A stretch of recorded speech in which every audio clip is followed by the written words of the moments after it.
Hi, Dave Algio, meter greeter from the PSA Northeast, and I'm speaking to Cindy Michelle Waterfield today, following our October PSA Northeast event, which was a great event on Saturday, 17th of October, where we met the bookers. And the theme of that event was to get to know really what someone who is in the business of booking speakers is looking for. And we had a lovely range of people from one end, if you like, of the booking business to the other. And Cindy, what I particularly liked about your session, and we didn't get a chance to do a parting thoughts after, hence we're doing a little bit of a more in-depth one, which I think would be really valuable. What I really liked about your session was you kind of blended the two extremes, if you like, together with some insight from your experience over the years in the booking of events and booking of speakers. And there's a great model there about the percentages of what's free and what's paid and what's the top 12%, which we could maybe touch on. But then also touched upon your current venture, which is Iwantaspeaker.com. So just to get into it, it was kind of your thoughts on the event, and then maybe look at some of the key points that you spoke about, and then maybe explore the Iwantaspeaker.com if we can. Okay. Well, the event is always good to go and meet the speakers, the up and coming, who's around, and just give some general feedback, because it's hard enough getting started as speaker. And it's often after 5 years of struggling, the light bulb goes on that somebody should have told you something 5 years ago. So I just kind of make it a bit of my kind of mission to actually help people save those 5 years, really. Yeah, so 9 years ago I could have done.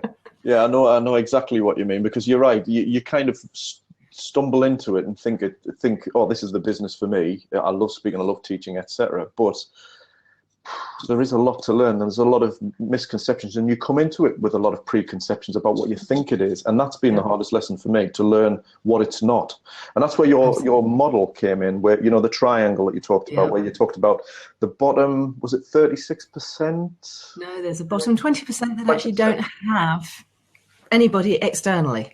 That's right. So their events, lots and lots going on, but they don't have speakers coming into them. And that was a bit of a light bulb moment for some of the experience I've had in the past, where you're often banging your head against a big wall trying to get into those, and actually, well, they don't want speakers. They don't want Absolutely. And you think, oh no, that's obvious. But it is now. But then you move up, and then I'll let you explain the rest of the model if you wouldn't mind. You can do it better. Okay.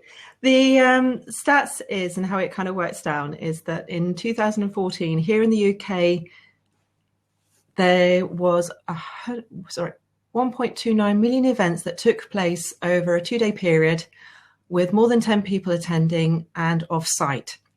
So that doesn't include your breakfast meetings, lunchtime, get-togethers, management meetings, team meetings, does not include any of those. Now, from that 1.29 million events, you can say 20% of those will not have any form of outside person coming in. They're closed. That's it. Out of the remaining, so I'm really bad with my numbers, let's just round it to 1 million for argument's sake. Out of that million, 36% of those will actually be having them for free. So that will be free after dinner, entertainment, training, workshop, leadership course, because of course speaking covers a whole range of areas, and an expert coming in covers a whole range of areas. And that's where most people actually start targeting, is let's go for those. So things like your Chamber of Commerce wouldn't necessarily fall into that, because they're one-day events. However, they do have the 2-day events as well, 3-day expos. So that would fall in. But again, it's free. Majority of the time it's free. And they have loads of people bashing their heads against a brick wall trying to get in onto their books, because they're high profile. But the next interesting part is out of that 1 million, there is a 12% of organisations and events where they do have a budget of over 100,000. Right. Now, they could actually spend that just on one speaker, or it might be a range of speakers. But at least they've got that budget, they understand, they know the value that they're bringing, and they are looking for the people who will bring that value. And where speakers go wrong is that when they do approach those organisations, and if their value of what they're bringing is not worth them being in that kind of budget range that they're looking at, then of course you're not coming up on their radar. So for many speakers, they actually only have a small. They've still got if you got 56%, 68, 78, you still got 30%, 22% of the market that you can actually still go for. Yeah. And that's where fine-tuning, understanding what you're doing and what your sales funnel looks like comes all into play, because it may well be that your sales funnel is all about the freebie market because you're after a database and growing the sales funnel. Yeah. And I think that's what was really interesting because, over the years I've developed and I'm developing my content and strategy to appeal. I mean, lovely to ideally to the 12%, but being realistic, you've got to start somewhere. And those free, that kind of market where the free speakers has been really useful in just getting practice, getting your name known, getting contacts and referrals, and then getting paid work out of that. And I think you're right, that it's not just point out that being clear about why are you speaking? Are you speaking because you want to be paid directly for the speaking? Are you speaking because you want to highlight a product or a sale of a product? Are you a coach or even a trainer? So it's on the workshop, or a mix of those things. And that was really useful just to kind of get that clear in your head. And for those that attended it, I think there was a bit of a light bulb moment for that. You kind of have different people at different stages of their journey, particularly in the room that day. We had people who were thinking about it. Absolutely. People who were more seasoned and at various stages, and those who are probably looking a bit more ambitiously further ahead to the bigger picture. So it's really useful just to kind of get that in context, and I found that really valuable. Well, this is the thing. I mean, that room had right across the board of people at their different stages of their speaking career. And the often thing I find is that when you set up and you wake up with a light bulb moment saying, I must share my information, it's about 5 years later they actually then work out actually they needed to put in a serious structure, because suddenly they're in an area which they're not totally sure about how they got there, possibly speaking and spending lots of money to get those engagements, which is not giving them the proper return on the investment that they're doing. And you then find that they take a back seat and kind of come out of it for about a year whilst they work out what it is they're really doing. They're the ones that kind of get there and they realize they've got something. Unfortunately, you get a lot of dropouts that 3 years in, because the first year is all full of enthusiasm, the second year is, well, it will work, and the third year is, well, perhaps I ought to go and do something else. In which case you've just actually wasted 3 years. That's where I get upset, because if they'd actually applied it like a proper business, which is, where's the money? How would I get the money? Who'd be interested in this? And can I sell it? If I can't sell it, can I use it to sell something else? And if you can't use it to sell anything else, then you might as well just go and join the amateur dramatics, because at least you'll get your turn on the stage and lots of lovely claps and hugs. And to be fair, it strikes so many chords with me, because I've been in the business now, and I'm not just talking about speaking business, I'm talking about training, because initially it was training, and then I identified that I particularly love standing up in front of bigger audiences, etc., and the benefit of getting work for training.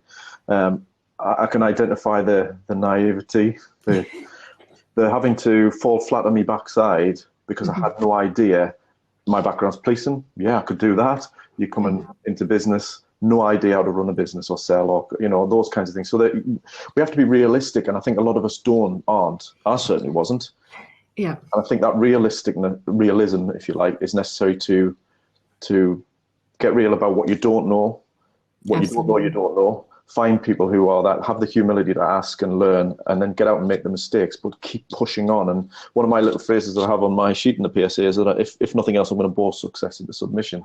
And the point of that is that, yes, you can bang away at it, but if you don't keep going with the setbacks, you're not going to get there. You've also got to learn and apply some.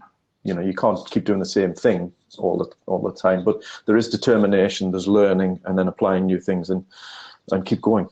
Absolutely. I mean, the PSA and Toastmasters and a lot of the other speaking outfits, they all have a very, very good place. And they will help on the journey. But there does come a time when either you outgrow it or there's nothing you can actually learn. But by giving back, you learn in a different way.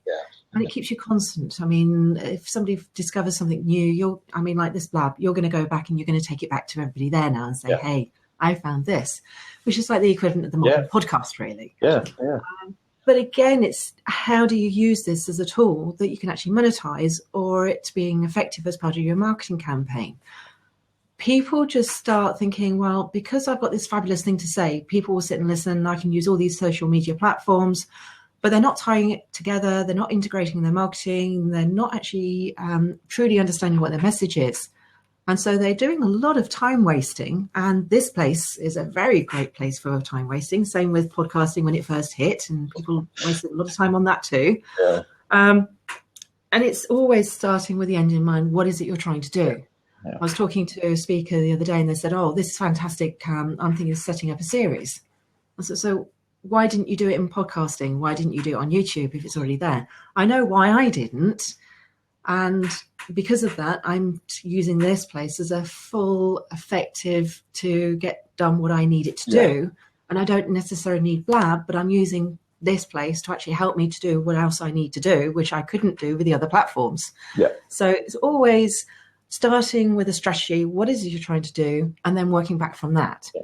And making sure that your time, your effort, what you're throwing your money at, where you're going to speak is all relevant. Because even being strong enough to say, this audience that I'm in front of, is it going to be relevant to what I want to do? And if it isn't, and you're still taking the gig, is it because you're actually going where the money is? In which case you may have to relook at what it is and why you're talking on the subject. Because another thing that newbies actually end up doing is they start talking on, let's say, cheese, and actually find themselves talking on ham 5 years later, which is not really their passion, but it pays the bills. Yeah. When in actual fact, that's when they have the time out and realize actually they're really interested in sandwiches. It's just that, okay, they can talk about ham, but they're really passionate about cheese, but it's still sandwiches at the end of the day. So they're lovely to see when people are actually really coming back to what it is they're trying to do. Yeah. But that journey always starts with the end in mind right at the very beginning, which is, what is it you're trying to do? Is there a business there? And if there isn't a business there, then either have it as a passion or go and join an amateur dramatic society. Yeah. And I think that's great advice. And it's kind of, for me, an opportunity to plug the PSA as an opportunity. My experience has been that's been a chance to meet people with like minds, recognize and reflect back on mistakes I've made, and then learn from the likes of yourself who attend these meetings and kindly give your content and your information, your experience, which is invaluable. And it can save you time if you're prepared to be open to the message, I think is the key thing. You come along to these things, you can listen but not actually act on them. If you listen and do something about it, even one thing, something's going to change. And that's what I particularly like about it. So thanks. That's a brilliant kind of insight and summary of what you spoke about at the last event. It's probably quite timely because you mentioned about the business and whatever. The Iwantaspeaker. I mean, if you could just give us a bit of an idea, a flavour of what that's about, because I think it's quite a really interesting concept. Well, the concept is I want to make sure that audiences always have the best that they can. I'm giving up my time, be it free or paid, to go somewhere. So I want to make sure that whoever's in front of me is going to be best. So what we did is we created a platform where the clients are looking for speakers are looking for clients, and put them together in one area, which is safe, protected. So it gives the clients the benefit of dealing with the speaker, but with also the benefit of like a bureau behind them. So all the paperwork's done automatically, the invoicing's done automatically, everything goes into an escrow. So both speakers and clients still behave nicely before the event. Yeah. Both review each other after the event, because we all know that there are things that happen both on client side and speaker sides that, everybody gets a little bit unhappy about. But at least by having that protection, then things can relax, which means the audience will then have a better experience, because the client isn't so stressed about the speaker's not quite so stressed about the client, and the audience then gets the best of both worlds. Yeah. And that's what it's all about. Great. And so how old is the business then? Just from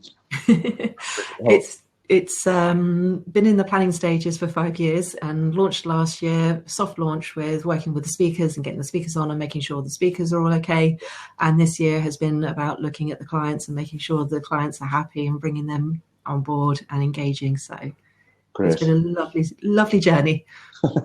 Great. And I mean, it's one of those things that potentially is a game changer in the industry, I guess. Mm-hmm. because it's not something I've heard of before. And I think you mentioned that you were trying to be something of the speaker world. I can't remember what. A vertical network. Right. Yeah. The vertical network, which means anything and everything to do with the speakers and the events, is you come to us. So right. We are building the community platform where everything you're blogging content-wise will go there, so people can see anything and everything to do with the speaker in one place. Why would they need to go anywhere else when they can get the full experience there? Yeah. Yeah. So from a speaker's perspective, there's an attraction there because it's potentially a powerful channel for us, provided we give the quality and get the reviews. And then, like you say, from the booker side, it makes life a lot easier for them in making decisions. So that's pretty good. So in terms of it, I can see on the screen you've got Iwantaspeaker.com as the domain. That's where we, as a speaker, I wanted to register. And that's where, if I was looking for an event speaker, I would. Absolutely. Great. Well, thank you very much. Is there anything else you would like to share or wanted to say or request from us from PSA North East? I mean, very grateful you came up because I know you had a hell of a long drive that day, didn't you? To come I did. It's, as always, if I can help, then just give a shout. Great. And that's brilliant. Thank you so much for your time again, Cindy. It's been really appreciated. I think this is a great review of the day, great example of the content that we have at the event, and just some really valuable insights from anybody who happens to be watching this who might be thinking about the speaking business. So, magic. That's great. Thank you very much. You're welcome.